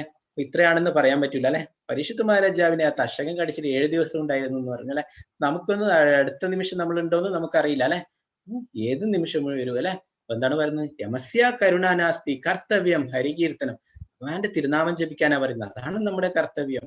യമരാജന് എപ്പോഴും കൂടിയുണ്ട് അല്ലെ. അപ്പോ അതെന്താണ്, നമുക്കിവിടെ നമ്മുടെ വീട്ടിലൊരു എന്താണ് ഒരു വിഷപ്പാമ്പ് അങ്ങനെ റൂമിൽ കയറി കൂടിയിട്ടുണ്ടെന്ന് വിചാരിക്കും. നമ്മുടെ റൂമിന്റെ അകത്ത് ഒരു വിഷപ്പാമ്പ് കൂടിയിട്ടുണ്ടെന്ന് വിചാരിക്കും അല്ലെ. നമുക്ക് സമാധാനമായിട്ട് ഉറങ്ങാൻ സാധിക്കുമോ? ഇല്ല അല്ലെ. അത് ഏത് സമയം വേണമെങ്കിലും നമ്മളെ കടിക്കും അല്ലെ. അപ്പൊ നമുക്ക് ഭയം ഉണ്ടാവും അല്ലെ. അതുപോലെ തന്നെയാണ് നമ്മുടെ ജീവിതത്തിൽ എപ്പോഴും വേണമെങ്കിലും ഈ മരണം വരാം അല്ലെ. അപ്പൊ യമരാജൻ എപ്പോഴും വേണമെങ്കിലും വരാം. അപ്പൊ നമ്മൾ എന്താ ചെയ്യേണ്ടത്, ഒരു ഭക്തനാവുക അല്ലെ, ഒരു ഡിവോട്ടി ആവുക. ഒരിക്കലും യമരാജൻ നമ്മളെ പിടിക്കാൻ വരില്ല. ആരാണ് വരുക? വിഷ്ണുദൂതന്മാര് വരും തിരിച്ച് ഭഗവദ്ധാമിലേക്ക് കൊണ്ടുപോകാൻ വേണ്ടിയിട്ട് അല്ലെ. നമ്മൾ അതിന് വേണ്ടിയിട്ട് ഭഗവാന്റെ തിരുനാമം ജപിക്കലാണ് പറഞ്ഞിട്ടുള്ളത്. കലിയുഗത്തിൽ പറഞ്ഞിട്ടുള്ള ധർമ്മം ഭഗവാന്റെ തിരുനാമമാണ്. കലിയുഗത്തിൽ ഹരിനാമ സങ്കീർത്തനമാണ് യുഗധർമ്മമായിട്ട് പറഞ്ഞിട്ടുള്ളത്. ഹരേർനാമ ഹരേർനാമ നാമൈവ കേവലം കലോർ നാസ്തേവ നാസ്തേവ നാസ്തേവ ഗതിരഞ്ഞതായിരുന്നു ബൃഹത് നാരദീയ പുരാണത്തിൽ പറയുന്നു. കലിയുഗത്തില് വേറെ യാതൊരു വഴിയുമില്ല 3 പ്രാവശ്യം തീർത്തും പറയുന്നു. എന്തേ വേണ്ടു? ഭഗവാന്റെ തിരുനാമം ജപിക്കുക, ഹരിയുടെ തിരുനാമം ജപിക്കുക, ഹരിയുടെ തിരുനാമം ജപിക്കുക. അത് മാത്രമേ ഈ കലിയുഗത്തിൽ പറഞ്ഞിട്ടുള്ളൂ. വേറെ ഒന്നും ചെയ്തത് കൊണ്ട് ഗുണമില്ല. എന്താണ്, വേറെ യാതൊരു വഴിയുമില്ല എന്ന് തീർത്തും പറയുന്നു. ഇവിടെ കാണാം, ഗുരുകുലത്തിലുള്ള കുട്ടികളൊക്കെ അവരൊക്കെ രാവിലെ ആ ബ്രഹ്മമുഹൂർത്തത്തിൽ സൂര്യൻ ഉദിക്കുന്നതിന് 1.5 മണിക്കൂർ മുന്നേ, അതാണ് ബ്രഹ്മമുഹൂർത്തം, ആ സമയത്ത് എഴുന്നേറ്റിട്ട് കുളിച്ച് ഒക്കെ ശുദ്ധിയായിട്ട് ഭഗവാന്റെ തിരുനാമം ജപിക്കുന്നു. ഇവരൊക്കെയാണ് ഇനി ഭാവിയിൽ കൃഷ്ണാബോധം പ്രചരിപ്പിക്കുന്ന ആ ഭഗവാന്റെ പ്രിയ ഭക്തന്മാര്. അങ്ങനെ അനേകം ഗുരുകുലത്തിൽ ധാരാളം കുട്ടികൾ പഠിക്കുന്നുണ്ട്. അവർക്ക് എന്താണ് സാധാരണ വിദ്യാഭ്യാസം നൽകും, അതിന്റെ കൂടെ ആത്മീയമായിട്ടുള്ള കാര്യങ്ങളും ഒക്കെ പഠിപ്പിച്ചു കൊടുക്കുന്നു. അപ്പോ നമുക്ക് 2 വഴിയുണ്ട് അല്ലെ. ഒരു ബിൽഡിങ്ങിന്റെ മുകളിലെത്തണ്ടെങ്കിൽ ഇവിടെ 2 വഴിയുണ്ട്. ഒന്നെന്താണ് എളുപ്പമായിട്ടുള്ള വഴി, ലിഫ്റ്റ്. പിന്നെ എന്താണ്, ഒന്ന് സ്റ്റെയർ കേസ് ഒക്കെ കയറിയിട്ട് നമുക്ക് മുകളിലെത്താം. എളുപ്പമായിട്ടുള്ള വഴി എന്താണ്, ഇവിടെ നമ്മൾ നേരത്തെ പറഞ്ഞ അല്ലെ, ധ്യാനത്തിന് കുറെ വഴികളുണ്ട്. നമ്മുടെ ആഹാരം, നിദ്ര, ഇതിനൊക്കെ നിയന്ത്രിക്കണം അല്ലെ. അപ്പൊ അതൊക്കെ വളരെ പ്രയാസം പിടിച്ചതാണ്. എന്നാൽ നമുക്ക് എളുപ്പമായിട്ടുള്ള വഴിയുണ്ട്, ഭക്തിയോഗം അല്ലെ. ഭക്തിയിലേക്ക് കൂടി നമുക്ക് ഭഗവാന്റെ അടുക്കെ എത്തിച്ചേരാം. ഇപ്പൊ ഭഗവാന്റെ തിരുനാമ സങ്കീർത്തനം നടത്തുന്നു അവരൊക്കെ, പ്രിയ ഭക്തന്മാരൊക്കെ. അപ്പോൾ ശാസ്ത്രീയമായിട്ട് കുറെ കാര്യങ്ങൾ നമ്മുടെ ശാസ്ത്രങ്ങളിലൊക്കെ പറഞ്ഞിട്ടുള്ളത് തന്നെയാണിത്. ഈ ഭഗവാന്റെ തിരുനാമ ജപമാണെന്ന്. ചൈതന്യ മഹാപ്രഭു കലിയുഗത്തിലെ 534 വർഷങ്ങൾക്ക് മുന്നേ അവതരിച്ചു. എന്താണ്, ആ പശ്ചിമ ബംഗാളിലെ കൽക്കത്തയിലെ നവദ്വീപിലെ ധാരാളം ശാസ്ത്രങ്ങളിൽ പറയുന്നുണ്ടായിരുന്നു. അപ്പൊ അത് നമ്മള് എന്താണ് വാട്സപ്പിൽ ഷെയർ ചെയ്യാൻ നിങ്ങൾക്ക് അതിന്റെ ഒരു PDF ഉണ്ട്. 100ഓളം ശാസ്ത്രങ്ങളിൽ പറയുന്നു കൃഷ്ണൻ അവതരിക്കുന്ന കാര്യം കുറേ പുരാണത്തിലെ ഗരുഡ പുരാണം, ശിവപുരാണം, അങ്ങനെ ദേവി പുരാണം, അങ്ങനെ കുറെ പുരാണങ്ങളിലൊക്കെ പറയുന്നതിനെ വെച്ച് നമുക്കത് വായിക്കാം. നമ്മൾ പഠിച്ചല്ലേ ഹരേ കൃഷ്ണ മഹാമന്ത്രം ദിവസേന 108 തവണ ജപിക്കണം അല്ലെ. മാലയില് ജപിക്കേണ്ടത് കാണിച്ചു തന്നിട്ടുണ്ടായിരുന്നു, നിങ്ങൾക്കൊക്കെ മനസ്സിലായിട്ടുണ്ടായിരുന്നു വിചാരിക്കുന്നു. പിന്നെ എന്താണ്, ആ മഹാമന്ത്രം ജപിക്കുന്നതിന്റെ മുന്നേ ആയിട്ട് ഈ പഞ്ചതത്വ മന്ത്രം ജപിക്കാൻ വേണ്ടി പറഞ്ഞിട്ടുണ്ടായിരുന്നു അല്ലെ. ജയ ശ്രീ കൃഷ്ണ ചൈതന്യ പ്രഭു നിത്യാനന്ദ ശ്രീ അദ്വൈത ഗദാധര ശ്രീവാസാദി ഗൗരഭക്തവൃന്ദ. അപ്പൊ ഇതില് പഞ്ചതത്വ എന്ന് പറയും അല്ലെ. 5 ആൾക്കാരെ കാണാം അല്ലെ. ഇതിൽ മധ്യത്തിലായിട്ടുള്ളതാണ് ചൈതന്യ മഹാപ്രഭു. സാക്ഷാൽ കൃഷ്ണൻ തന്നെയാണ് കലിയുഗത്തില് ചൈതന്യ മഹാപ്രഭുവായിട്ട് അവതരിച്ചിട്ടുള്ളത്. പിന്നെ ഇവിടെ നിങ്ങൾക്ക് കാണാം നീല ഡ്രസ് ഇട്ടിട്ടുള്ള അല്ലെ, ഇതാണ് നിത്യാനന്ദ പ്രഭു. കലിയുഗത്തില് ബലരാമൻ നിത്യാനന്ദ പ്രഭുവായിട്ട് അവതരിച്ചിരിക്കുന്നു. ഇവിടെ നിങ്ങൾക്ക് കാണാം താടിയൊക്കെ ഉള്ളത് അദ്വൈത ആചാര്യർ. അദ്വൈത ആചാര്യർ സദാശിവന്റെയും മഹാവിഷ്ണുവിന്റെയും കൂടിയിട്ടുള്ള അവതാരമാണ്. അപ്പൊ ഈ അദ്വൈത ആചാര്യരാണ് പ്രാർത്ഥിച്ചത് ചൈതന്യ മഹാപ്രഭു കൃഷ്ണൻ തന്നെ ഈ കലിയുഗത്തിലെ അവതരിക്കാൻ വേണ്ടിയിട്ട് പ്രാർത്ഥിക്കുകയുണ്ടായി. എന്താണ്, ഈ കലിയുഗത്തിലെ ആൾക്കാരൊന്നും അത്രയും പാപം ചെയ്തവരാണ്, അവർക്കൊന്നും ഈ ഭഗവാന്റെ തിരുനാമത്തെക്കുറിച്ചും മറ്റുള്ള കാര്യങ്ങളൊന്നും അവർക്ക് പറഞ്ഞു കൊടുത്താലൊന്നും മനസ്സിലാവുന്നില്ല നമ്മളൊന്നും. അതുകൊണ്ട് സാക്ഷാൽ ഭഗവാൻ തന്നെ വന്നിട്ട് ഈ കാര്യം അവർക്ക് പറഞ്ഞു കൊടുക്കണമെന്ന് പറഞ്ഞിട്ട് എല്ലാ ദിവസവും സാലഗ്രാം ശിലയില് ഗംഗാജലവും തുളസിയും കൊണ്ട്, ഗംഗാജലം കൊണ്ട് അഭിഷേകം ചെയ്ത് തുളസിയും സമർപ്പിച്ചിട്ട് എല്ലാ ദിവസവും പ്രാർത്ഥിക്കും. അങ്ങനെ അദ്വൈത ആചാര്യന്റെ പ്രാർത്ഥന കൊണ്ടാണ് ചൈതന്യ മഹാപ്രഭു അവതരിച്ചിട്ടുള്ളത്. എന്നിട്ടാണ് എല്ലാവർക്കും ഹരിനാമം നൽകിയിട്ടുണ്ടായി. എല്ലാവരും ഈ എന്താണ്, ഈ ചൈതന്യ മഹാപ്രഭുവും പാർഷദന്മാരും ഓരോരോ വീടുകളിലും പോയിട്ട് അതിന്റെ ഡോറിൽ മുട്ടിയിട്ട് തുറന്നു കഴിഞ്ഞാൽ അവരോട് പറയും, ഒരു പ്രാവശ്യം ഹരേ കൃഷ്ണ മഹാമന്ത്രം ജപിക്കുമെന്ന് പറഞ്ഞിട്ട് അവരുടെ കാലുകളിൽ വീണിട്ട് പറയും, ഒരു പ്രാവശ്യമെങ്കിലും നിങ്ങൾ ജപിക്കുമെന്ന് പറയും. ഒരു പ്രാവശ്യം ഭഗവാന്റെ തിരുനാമം ജപിച്ചാലും അവരുടെ എത്രയോ ജന്മങ്ങളായിട്ടുള്ള പാപങ്ങളില്ലാതാവും. അങ്ങനെയാണ് ചൈതന്യ മഹാപ്രഭു ഈ കൃഷ്ണാബോധം പ്രചരിപ്പിച്ചത്. ഓരോരോ വീടുകളിൽ പോയിട്ട് അവിടെ മുട്ടിയിട്ട് അവിടുന്ന് ഒന്ന് ദാനമായിട്ട് ചോദിക്കാനല്ല, അവർക്ക് അങ്ങോട്ട് കൊടുക്കാൻ വേണ്ടിയിട്ടാണ്. നേരത്തെ പറഞ്ഞില്ലേ, ഏറ്റവും മഹത്തരമായ വസ്തു, ഏറ്റവും ശ്രേഷ്ഠമായിട്ടുള്ള വസ്തു അല്ലെ, അതാണ് ഈ മഹാമന്ത്രം. അത് അവർക്ക് ഫ്രീ ആയിട്ട് അങ്ങോട്ട് കൊടുക്കാൻ വേണ്ടിയിട്ട് അവരുടെ വീടുകളിൽ പോവുകയും ചെയ്തത്. അപ്പൊ അങ്ങനെയാണ് ഈ ചൈതന്യ മഹാപ്രഭുവും പാർഷദന്മാരും ഒക്കെ ഈ പ്രചരിപ്പിച്ചത്. പിന്നീട് നമുക്ക് ഇവിടെ കാണാം ഗദാധര പണ്ഡിറ്റ്. സാക്ഷാൽ രാധാറാണി തന്നെയാണ് കലിയുഗത്തിൽ ഗദാധര പണ്ഡിറ്റായിട്ട് വന്നിട്ടുള്ളത്. ഭഗവാന്റെ തന്നെ അന്തരംഗ ശക്തിയാണ്, ഭഗവാന്റെ ആ അന്തരംഗ ശക്തിയാണ് രാധാറാണി. അതാണ് കലിയുഗത്തില് ഗദാധര പണ്ഡിറ്റായിട്ട് വന്നിട്ടുള്ളത്. എന്താണ് ശ്രീവാസ് പണ്ഡിറ്റ്, അദ്ദേഹം നാരദമുനിയുടെ തന്നെ അവതാരമാണ്. കലിയുഗത്തില് നാരദമുനിയാണ് ശ്രീവാസ് പണ്ഡിറ്റായിട്ട് വന്നിട്ടുള്ളത്. പഞ്ചതത്വ എന്ന് പറയും. ഇത് നമ്മുടെ ഇസ്കോണിന്റെ ക്ഷേത്രമുണ്ട് മായാപ്പൂരിൽ, അവിടെ ഇവരുടെയൊക്കെ 5 പേരുടെയും പഞ്ചതത്വയുടെ വലിയ വിഗ്രഹം നിങ്ങൾക്ക് നെറ്റിലൊക്കെ പോയിട്ട് അടിച്ചു കഴിഞ്ഞാൽ കാണാൻ സാധിക്കും. അപ്പോൾ പഞ്ചതത്വ മായാപ്പൂരിൽ നിന്ന് അടിച്ചു കഴിഞ്ഞാൽ കാണിക്കും. ഈ വിഗ്രഹങ്ങൾ അവിടെ നിങ്ങൾക്ക് പോയാൽ കാണാൻ സാധിക്കും. ചൈതന്യ മഹാപ്രഭു അവതരിച്ചിട്ടുള്ള ആ സ്ഥലത്ത് തന്നെയാണ് നമ്മുടെ മായാപ്പൂർ ക്ഷേത്രം ഉള്ളത്. അപ്പോൾ അവിടെയൊക്കെ പറ്റുമെങ്കിൽ എല്ലാവരും പോകണം. അതൊക്കെയാണ് നമ്മൾ കാണേണ്ടത്. വൃന്ദാവനം, മായാപ്പൂര്, അതൊക്കെ നമ്മൾ ഇന്നലെ ഗോലോക ചാർട്ട് പഠിച്ചില്ലേ, അതെല്ലാം ആത്മീയ ലോകത്തിന്റെ പതിപ്പാണ്. ഭഗവാനെ ലീലകൾ ചെയ്യാൻ വേണ്ടിയിട്ട് ആത്മീയ ലോകത്ത് നിന്ന് വന്നിട്ടുള്ളതാണ് ഇതൊക്കെ. നമ്മൾ ഇന്നലെ പറഞ്ഞല്ലേ, ആ ഗോവർദ്ധന പർവ്വതം, യമുന നദി, അതൊക്കെ അങ്ങ് അവിടെ നിന്ന് കൊണ്ടുവന്നിട്ടുള്ളതാണ്. ആ ഗോലോക വൃന്ദാവനത്തിൽ നിന്ന് കൊണ്ടുവന്നിട്ടുള്ളതാണ്. അതൊക്കെ ആണ് ഇവിടെ നമ്മൾ കാണുന്നത്. അത് ആത്മീയ ലോകത്തിന്റെ പതിപ്പ് തന്നെയാണ്. അപ്പോ ഈ മഹാമന്ത്രം ജപിക്കുന്നതിന് മുന്നേ ആയിട്ട് ഈ പഞ്ചതത്വ മന്ത്രം ജപിക്കുക. എന്നിട്ട് പിന്നീട് നമ്മൾ 108 പ്രാവശ്യം ഹരേ കൃഷ്ണ മഹാമന്ത്രം ജപിക്കുക. നമുക്ക് സങ്കീർത്തനമായിട്ടും ചെയ്യാം. ഇവിടെ പ്രഭുപാദരെ സങ്കീർത്തനമായിട്ട് ചെയ്യുന്നു. ഹരേ കൃഷ്ണ കൃഷ്ണ കൃഷ്ണ ഹരേ ഹരേ, ഹരേ രാമ രാമ രാമ ഹരേ ഹരേ. അങ്ങനെ സങ്കീർത്തനമായിട്ട് ചെയ്യാം. നിങ്ങൾക്ക് ഇഷ്ടമുള്ള ട്യൂണിൽ, ഏത് ട്യൂണിലും അങ്ങനെയുള്ള ഹരേ കൃഷ്ണ മഹാമന്ത്രം. അപ്പോ എന്താണ്, മാലയിലും ജപിക്കാം, ഒറ്റക്കായിട്ട് ഇരുന്നിട്ട് ജപിക്കാം, കൂട്ടമായിട്ട് ഇരുന്നിട്ട് ജപിക്കാം, നടന്നുകൊണ്ട് ജപിക്കാം അല്ലെ. നേരത്തെ പറഞ്ഞില്ലേ, നാമകാരി ബഹുധാനിച്ച സർവശക്തി തത്രാർത്ഥ സ്മരണേന. അപ്പൊ നമ്മൾ പഠിച്ചല്ല, ഈ വിരല് ഉപയോഗിക്കില്ല, നമ്മൾ മാലയിൽ ടച്ച് ചെയ്യില്ല. പിന്നെന്താണ്, ഇതൊക്കെ നമുക്ക് പ്രയാസം പിടിച്ചത് അല്ലെ. നേരത്തെ അർജുനൻ തന്നെ പറഞ്ഞു മനസ്സ് ചഞ്ചലമാണ്, അതിനെ നിയന്ത്രിക്കുക അല്ലെ. അപ്പൊ നമുക്ക് 2 കാര്യങ്ങൾ, ഒരു കാര്യം തന്നെ നമുക്ക് ശ്രദ്ധയോടെ ചെയ്യാൻ പറ്റില്ല അല്ലെ. 2 കാര്യങ്ങളൊന്നും നമുക്ക് ഒരുമിച്ച് ചെയ്യാൻ പറ്റില്ല. എന്താണ്, ആ പുസ്തകം വായിച്ചുകൊണ്ടും മാല ജപിച്ചുകൊണ്ട് രണ്ട് കയ്യില അല്ലെ, രണ്ടിലും നമുക്ക് ശ്രദ്ധ കൊടുക്കാൻ പറ്റില്ല. ഒന്നിക്കലും നമ്മൾ പുസ്തകം വായിക്കുക, അതിനുശേഷം മാല ജപിക്കുക, അല്ലെ മാല ആദ്യം ജപിക്കുക പിന്നീട് പുസ്തകം വായിക്കുക അല്ലെ, രണ്ടും ഒരുമിച്ച് കൊണ്ടുപോകല് പ്രയാസം പിടിച്ചതാണ്. നമുക്ക് ഇങ്ങനെ സങ്കീർത്തനമായിട്ടും ചെയ്യാം. ഇവിടെ കാണുന്നില്ലേ, ഫാമിലി ഒക്കെ ഇരുന്നിട്ട് സങ്കീർത്തനമായിട്ട് ചെയ്യുന്നു. മൃദംഗം, കർത്താള്, ഹാർമോണിയം ഇതൊക്കെ വെച്ചിട്ട് ഇവിടെ കാണാം. എന്താണ് നഗര സങ്കീർത്തനം നടക്കുന്നു. വലിയ വലിയ സിറ്റികളിലൊക്കെ ഭഗവാന്റെ തിരുനാമം എന്താണ് പ്രചരിപ്പിക്കാനായിട്ട് അവര് മൃദംഗം, കർത്താൾ ഇതൊക്കെ എടുത്തിട്ട് ഹരിനാമ സങ്കീർത്തനം ചെയ്യുന്നു. ഇവരൊക്കെ ഒന്നുമില്ലാത്തവരല്ല, ഒന്നുമില്ലാത്ത ഇങ്ങനെ കാഷായ വസ്ത്രം ഇട്ടവരല്ല. ഇവരൊക്കെ വലിയ വലിയ IIT-കളും മറ്റുള്ള എന്താണ് അങ്ങനെയുള്ള വലിയ വലിയ ഓഫീസുകൾ അങ്ങനെയുള്ള ഇൻസ്റ്റിറ്റ്യൂട്ടുകളിലൊക്കെ പഠിച്ചിട്ടുള്ളവരാണ്. ഇവരൊന്നും സാധാരണ ആൾക്കാരല്ല.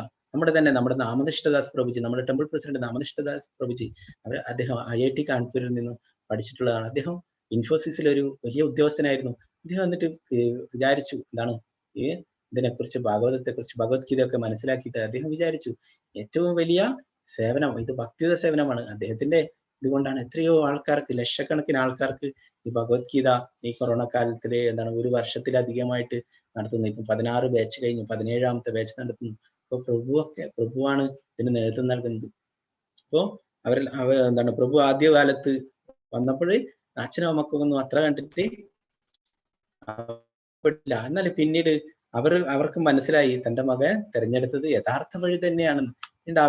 അവരെന്താണ് എയിംസിലൊക്കെ ഉള്ള, ഡൽഹിയിലെ എയിംസിലുള്ള ആ പ്രൊഫസറാണ് അദ്ദേഹത്തിന്റെ പിതാവ്, അമ്മയും അവിടെ തന്നെ. അവരൊക്കെ എന്നിട്ട് പിന്നീട് മനസ്സിലായി ഈ മകൻ സഞ്ചരിച്ചത് യഥാർത്ഥ വഴി തന്നെയാണ്. പിന്നീട് അവരിപ്പം കൃഷ്ണാബോധത്തില് ഭഗവത്ഗീത ക്ലാസ് എടുക്കുന്നു. ഹിന്ദിയിലൊക്കെ അച്ഛനും അമ്മയൊക്കെ ഹിന്ദിയിൽ ക്ലാസ് എടുക്കുന്നു. പ്രഭുവിന് വളരെ സന്തോഷമാണ്. അവരെ ആദ്യമൊക്കെ എതിർത്തെങ്കിലും പിന്നെ അവർക്ക് മനസ്സിലായി യഥാർത്ഥ വഴി തന്നെയാണ്. അപ്പൊ ഇവരൊക്കെ ഭഗവാന്റെ പ്രിയ ഭക്തന്മാരാണ്. ഇവരൊക്കെ ഇതാണ് യഥാർത്ഥ വഴി, ഇതാണ് യഥാർത്ഥമായ നമ്മുടെ പരോപകാരം എന്ന് പറയുന്നത്.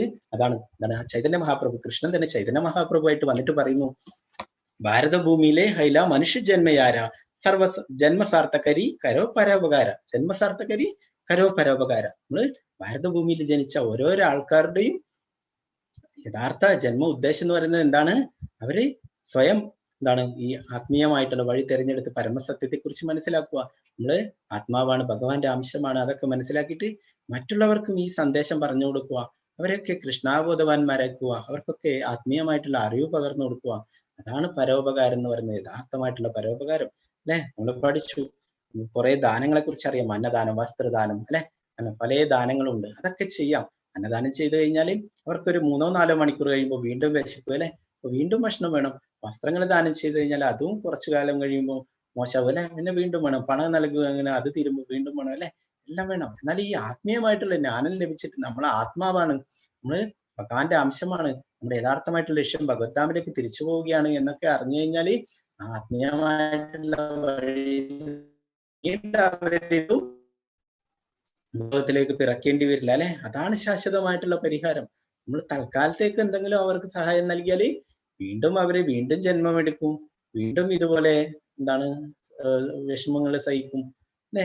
അങ്ങനെ അതിൽ നിന്ന് ആത്യന്തികമായിട്ട് ഇതിൽ നിന്നൊക്കെ രക്ഷപ്പെടാനുള്ള വഴി പറഞ്ഞു കൊടുക്കുക വേണ്ടത്. അതാണ് യഥാർത്ഥമായിട്ടുള്ള ഓരോരാളുടെയും കർത്തവ്യം. അപ്പൊ അതിന് യാതൊന്നും നമ്മൾ എന്താണോ ഈ ഭഗവത്ഗീതയിലൂടെ മനസ്സിലാക്കിയിട്ടുള്ളത് അത് മറ്റുള്ളവർക്കും പറഞ്ഞു കൊടുക്കുക. ചൈതന്യ മഹാപ്രഭു പറയുന്നു, ഞാരേതൊക്കെ താരൊക്കെ കൃഷ്ണോപദേശം. നമ്മൾ ആരെ കാണുമ്പോഴും ഭഗവാന്റെ ഉപദേശങ്ങൾ ചർച്ച ചെയ്യാന്ന് പറഞ്ഞു. അവരോട് ഭഗവാന്റെ ഉപദേശങ്ങളെ കുറിച്ച് പറഞ്ഞു കൊടുക്കുക.